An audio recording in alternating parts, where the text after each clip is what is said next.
ये मेरा इलाका है, यहाँ वही होगा जो मैं कहूँगा। और अगर भविष्य में किसी ने जरा सी भी गलती की तो उसका अंजाम बहुत बुरा होगा। पहाड़ी शहर नैनीताल की सुनहरी सुबह जब चीड़ के वृक्षों से गुजर कर आती, ठंडी हवा अभी भी ताजगी लिए हुए थी। जिले की सबसे मुखर और साहसी महिला पुलिस अधीक्षक एसपी माया त्रिपाठी अपनी पुरानी मोटरसाइकिल पर पुलिस मुख्यालय की तरफ तेजी से रवाना हुई। उन्होंने गहरे हरे रंग की एक डिजाइनर कुर्ती और सफेद लेगिंग्स पहनी हुई थी, जो उनकी लंबी एथलेटिक शख्सियत को एक अलग ही ऊर्जा प्रदान करती थी। उनकी चमकती आंखों में एक अजीब सी स्थिरता थी, मानो कोई गहरा संकल्प ले लिया गया हो। मगर उस क्षण वह बाजार में आती जाती एक आम नागरिक की तरह दिखाई दे रही थी। सादगी में लिपटी, आत्मनियंत्रण से भरी उनके खादी के गुलाबी शॉल की पतली सी किनारी उनकी कमर को घेर रही थी, जो उनकी मजबूत इच्छा शक्ति और ईमानदारी का प्रतिबिंब थी। वह अपने दिमाग में आज होने वाली जिले के कानून व्यवस्था की महत्वपूर्ण ब्रीफिंग पर विचार कर रही थी। तभी अचानक मल्लीताल बाजार के मुख्य चौराहे के समीप उनकी मोटरसाइकिल का टायर पूरी तरह से पंक्चर हो गया। माया की भौएं अचानक कस गईं। उन्हें एहसास हुआ कि अब तो महत्वपूर्ण मीटिंग के लिए पहुंचने में अनिवार्य रूप से देर हो जाएगी। दिल में एक छोटी सी निराशा उठी, मगर उनके चेहरे पर तुरंत ही कठोर शांति आ गई। उन्होंने चारों तरफ देखा तो एक वृद्ध व्यक्ति नजर आया, जो सड़क पर खड़ा होकर ठंड में अदरक वाली चाय की गर्म भाप का आनंद ले रहा था। माया ने धीरे से उनसे पूछा, बाबा माफ करना, यहां नजदीक में कोई टायर सुधारने की दुकान उपलब्ध है क्या? वृद्ध व्यक्ति ने प्यार से मुस्कुराते हुए उंगली से इशारा किया। जी बेटी, यहां से ठीक 75 मीटर की दूरी पर है बब्बू की दुकान। वह आदमी बहुत भरोसेमंद और मेहनती है। माया ने उनका आभार व्यक्त किया और अपनी वजनदार मोटरसाइकिल को धकेलते हुए दुकान तक पहुंच गई। बब्बू की दुकान एक बहुत ही संकीर्ण और अस्त व्यस्त जगह थी, जहां हर तरफ टायरों के ढेर और लोहे के औजार बिखरे पड़े थे और हवा में लगातार जलते हुए रबर की विशिष्ट गंध फैली हुई थी। बब्बू एक गठीले शरीर वाला अत्यंत गरीब व्यक्ति, जिसकी उम्र 50 वर्ष के आसपास थी, पहले से ही दूसरे काम में व्यस्त था। उसके हाथ पांव काम के तेल और कालिक से पुते हुए थे और चेहरा जीवन के कठोर परिश्रम की स्पष्ट रेखाओं से भरा था। भाई, कृपया मेरा काम बहुत जल्द कर दो, मुझे बहुत ही जरूरी और तुरंत कार्यालय पहुंचना है, माया ने आग्रह किया। उनकी आवाज में कोमलता थी, लेकिन एक स्पष्ट आदेश का भाव था। बब्बू ने त्वरित गति से मोटरसाइकिल का पिछला पहिया उठाया और पंक्चर ठीक करने का काम शुरू कर दिया। चिंता ना करें मैडम, बस 12 मिनट से ज्यादा का समय नहीं लगेगा, उसने विश्वास के साथ आश्वस्त किया। माया एक टूटी हुई स्टूल पर बैठ गई और अपनी ईमेल की जांच करने लगी, मगर उनका दिमाग अभी भी आगामी प्रशासनिक कार्यों की चिंता में पूरी तरह से उलझा हुआ था। अभी काम बमुश्किल शुरू ही हुआ था कि सड़क पर एक पुलिस वैन की कर्कश आवाज तेजी से गूंजी। वैन रुकी और उसमें से एक उतावला इंस्पेक्टर बाहर निकला। राघव शर्मा, उसका चेहरा भीषण क्रोध और जबरदस्त जल्दबाजी से पूरी तरह तमतमाया हुआ था। उसकी वैन का टायर भी दुर्घटनावश पंक्चर हो गया था। वह भयानक रूप से चीखा, अबे बब्बू, मेरी गाड़ी का पंचर पहले ठीक कर, मुझे इसी वक्त शहर की सीमा चौकी पर पहुंचना है, बहुत ही खतरनाक कैदी को ले जाना है। बब्बू ने दोनों हाथ जोड़कर विनम्रतापूर्वक कहा, साहब, यह मैडम मुझसे पहले आई हुई हैं, मैं पहले इनका काम पूरा करके तुरंत आपका बना दूंगा, बस 10 मिनट और दीजिए। राघव गुस्से से पागल हो गया, उसकी आंखें क्रोध से बाहर निकलने को थीं। 10 मिनट? मैं 10 सेकंड भी कहीं नहीं रुकूंगा, पहले मेरी वैन का टायर ठीक कर, वरना देख लूंगा तुझे और तेरी दुकान को। मैं तुझे अभी जेल में डाल दूंगा, मैं इंस्पेक्टर हूं, समझा? उसकी ऊंची आवाज शांत सड़क पर गूंज उठी। आसपास के लोग आश्चर्यचकित होकर रुक गए। कुछ ने मजाक में हंसना शुरू कर दिया, कुछ ने सिर हिलाया और जल्दी से आगे बढ़ गए। माया ने अत्यंत धीमे मगर स्पष्ट स्वर में कहा, सर, मुझे भी बहुत ही आवश्यक और महत्वपूर्ण सरकारी काम है, कृपया आप थोड़ा सा धैर्य रखें, थोड़ी ही देर में आपका काम भी सफलतापूर्वक हो जाएगा। सब लोगों के काम की तो एक बारी होती है। उनका गुलाबी खादी शॉल में छिपा हुआ आत्मविश्वास अब पूरी तरह से सामने आ गया था। यह सुनकर राघव और भी ज्यादा भड़क उठा। तुम कौन हो जो मुझसे बहस करोगी? देख नहीं रही हो मैं कौन हूं? चौकी का इंचार्ज इंस्पेक्टर हूं। उस भयानक गुस्से में उसने अचानक माया के गाल पर एक अत्यंत जोरदार थप्पड़ जड़ दिया। थप्पड़ की आवाज पूरी सड़क पर गूंज गई। माया का सिर तेजी से हल्का सा हिल गया। गाल पर दर्द भरी लाली तुरंत फैल गई। राघव ने धमकी दी, अब तेरा दिमाग ठीक हो जाएगा। मैं चाहूं तो तुझे सड़क पर ही घसीटूं। तूने मुझे कोई मामूली कॉलेज की छात्रा समझ रखा था क्या? आसपास के लोग यह भयानक दृश्य देखने लगे, मगर कोई भी एक शब्द नहीं बोला। पुलिस का भयानक डर था। माया का गाल जल रहा था। आंखों में दर्द के आंसू आए, मगर वह नीचे नहीं गिरे। वह पूरी तरह से खामोश रही। उनका हरा डिजाइनर कुर्ता अब उनकी आंतरिक ताकत का अटूट प्रतीक लग रहा था। बब्बू सदमे में खड़ा था। उसे अच्छी तरह से पता था कि पुलिस का गुस्सा क्या होता है। उसने सोचा, मैं तो एक गरीब आदमी हूं, अगर किसी तरह बच जाऊं तो बहुत अच्छा होगा। और उसने कांपते हाथों से राघव की वैन का काम शुरू कर दिया। काम के दौरान उसकी हथेलियां डर के मारे तेजी से कांप रही थीं। वह भयानक रूप से सोच रहा था कि अगर उसने इनकार कर दिया तो उसकी दुकान सील कर दी जाएगी। उसकी पत्नी और 2 छोटे बच्चों सहित पूरा परिवार उसकी इस मेहनत पर निर्भर था। टायर ठीक होते ही राघव ने वैन स्टार्ट कर दी, बिना एक भी शब्द कहे। बब्बू ने हिम्मत करके कांपते हुए कहा, साहब मेरे पैसे तो दे दीजिए, RS 300 हुए हैं। राघव ने एक क्रूर हंसी हंसते हुए पलट कर देखा। पैसे मुझसे मांगेगा? अरे तू एक मामूली सड़क का भिखारी है, मैं पुलिस हूं, समझा? वह तुरंत वैन तेजी से आगे बढ़ा दी। माया ने अपनी आवाज ऊंची की। उनकी आवाज अब एक चट्टान की तरह दृढ़ थी, जैसे किसी उच्च न्यायालय की घोषणा हो। साहब मेरी बात सुनिए, रुक जाइए, यह उनकी पसीने की मेहनत का पक्का हक है। आप चाहे जो भी हो, काम करवाया है तो पैसा दीजिए। यह आदमी गरीब है, इनके घर का चूल्हा इसी एक कमाई से जलता है। बिना पैसे के जाएंगे तो आप इनके परिवार को भूखा मार रहे होंगे। अगर यह व्यक्ति काम ना करे तो इनका परिवार बेघर हो जाएगा। आप नैतिक रूप से इंसाफ करें। राघव ने वैन रोककर पलटा। गुस्से से उसका बदन कांप रहा था। फिर से झूठी बातें, चुप रहा वरना एक और थप्पड़ मिलेगा। उसने बब्बू की तरफ देखा और उसे भी एक भयानक थप्पड़ मारा। बब्बू जमीन पर गिर पड़ा। उसके होठों से खून निकल आया।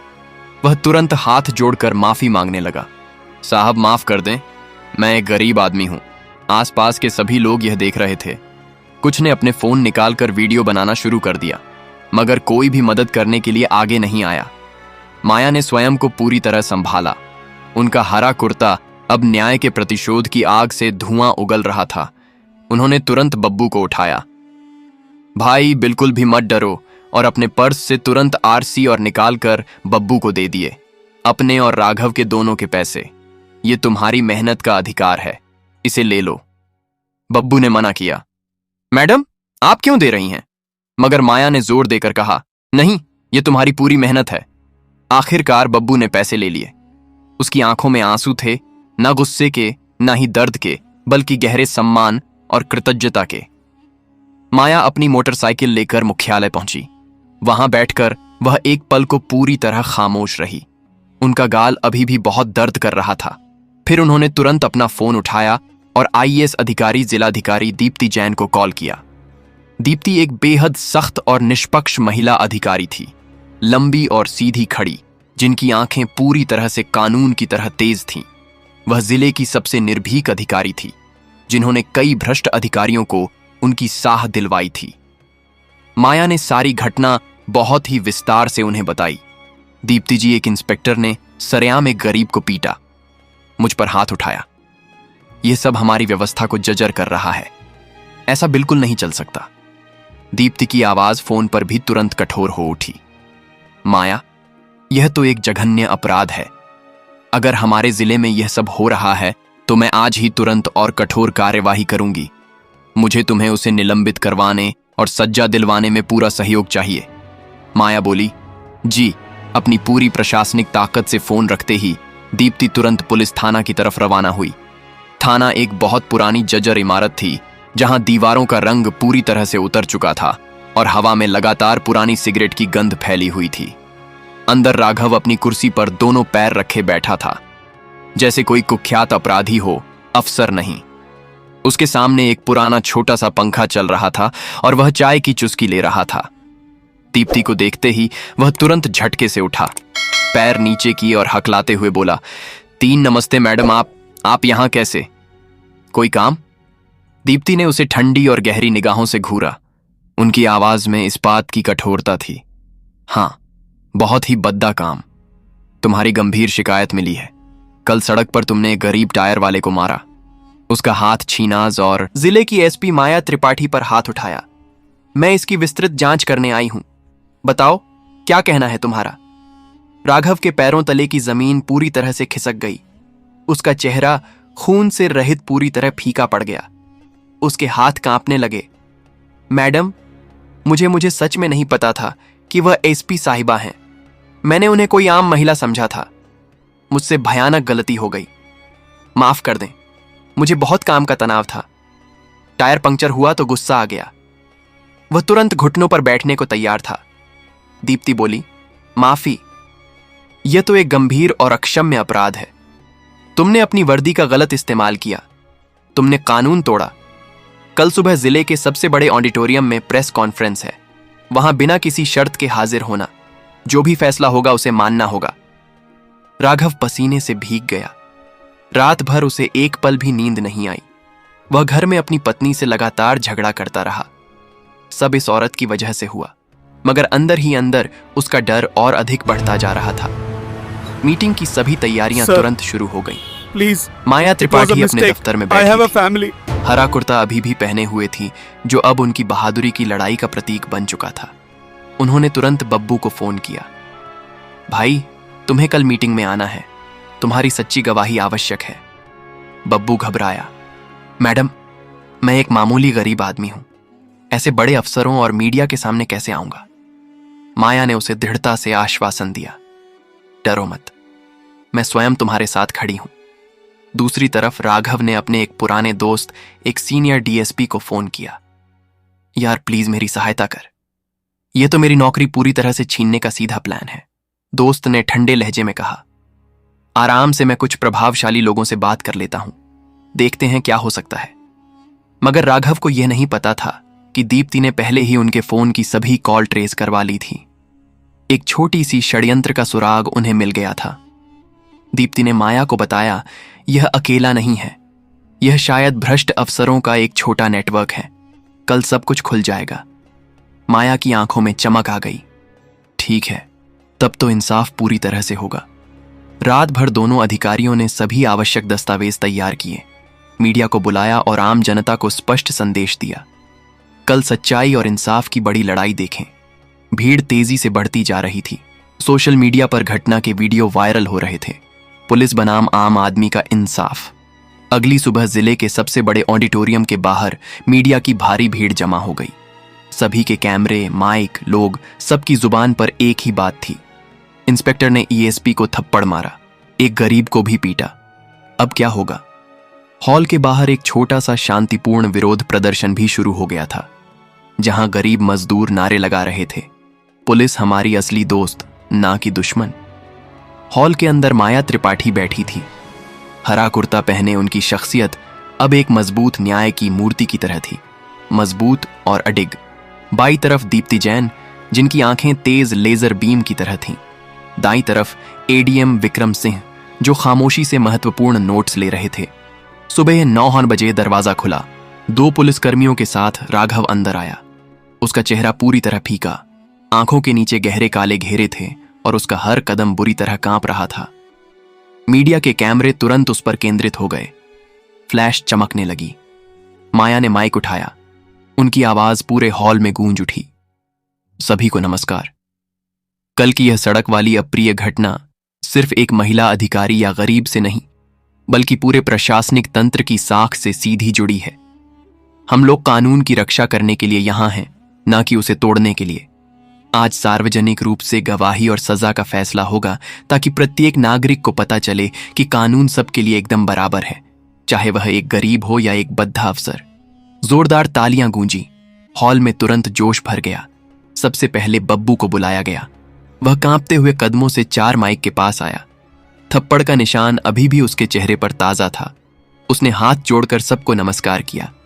दीप्ति ने पूछा, भाई कल सड़क पर तुम्हारे साथ क्या हुआ था? विस्तार से बताओ। बब्बू की आवाज पूरी तरह कांप रही थी, मगर उसने हिम्मत जुटाई। मैडम, मैं बहुत गरीब हूं। मैं रोज मेहनत करता हूं।